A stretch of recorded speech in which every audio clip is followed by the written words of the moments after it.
নমস্কার বন্ধুরা, আজকে আমি আন্দামানের সুপারি বাগিচা দেখাবো এবং সুপারি বাগিচা করে কি করে কৃষকরা লাভবান হতে পারে সেই বিষয়ে বলবো।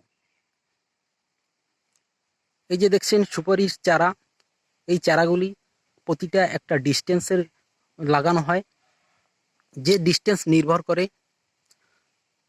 জায়গার উপর। যদি উঁচু জায়গা হয় তাহলে কম ডিস্টেন্স, নিচু জায়গা এবং উর্বর জমি হলে পরে একটু বেশি ডিস্টেন্স দিতে হয়।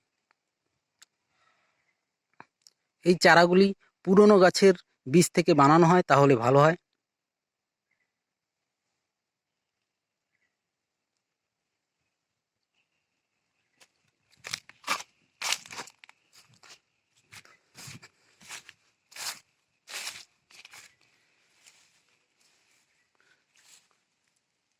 দেখুন, সুপারি গাছের মাঝখানে ড্রেন করা আছে, যাতে করে বৃষ্টির সময় বৃষ্টির জল জমা না হয়। আর গ্রীষ্মকালে সুপারি গাছের ছাওয়ার জন্য কচা গাছ, আপনারা চাইলে কলা গাছও লাগাতে পারেন।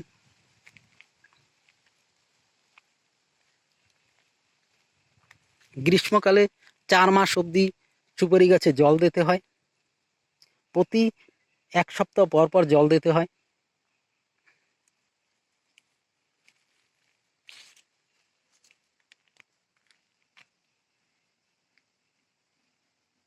বৃষ্টির সময় সুপারি গাছে ফল দেয়, ফল পাকার পরেই হারভেস্ট করা হয়।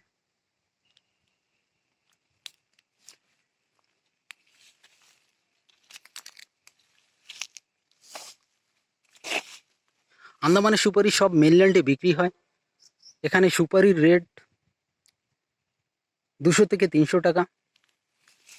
আপনি 1 বিঘা জায়গায় 200 থেকে 250 গাছ লাগাতে পারেন।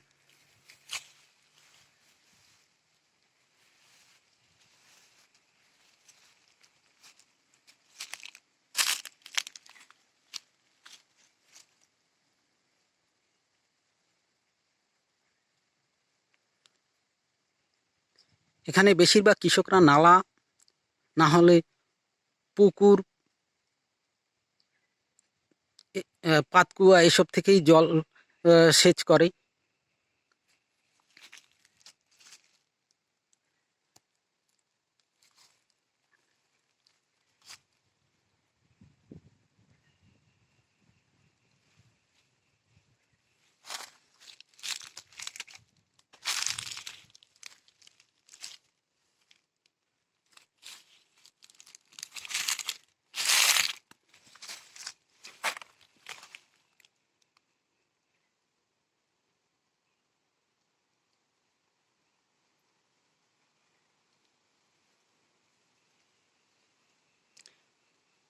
আন্দামানের 70% কৃষক এখন সুপারি বাগিচার উপর নির্ভর, কারণ এ থেকেই বেশি ইনকাম হয়।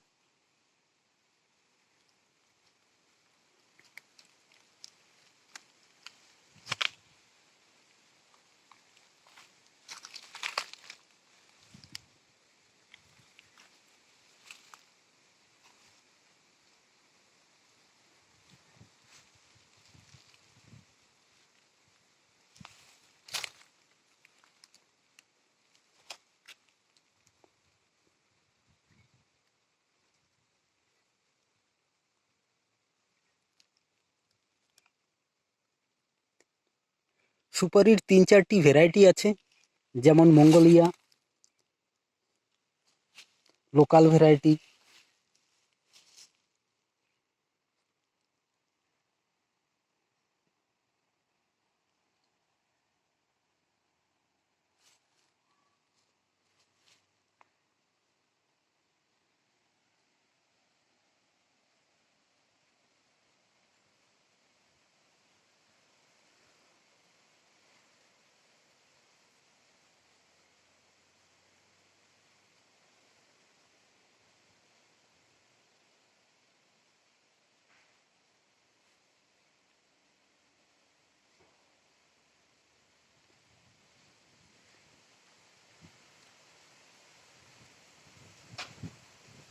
সুপারির খোল থেকে প্লেট বানানো যায়।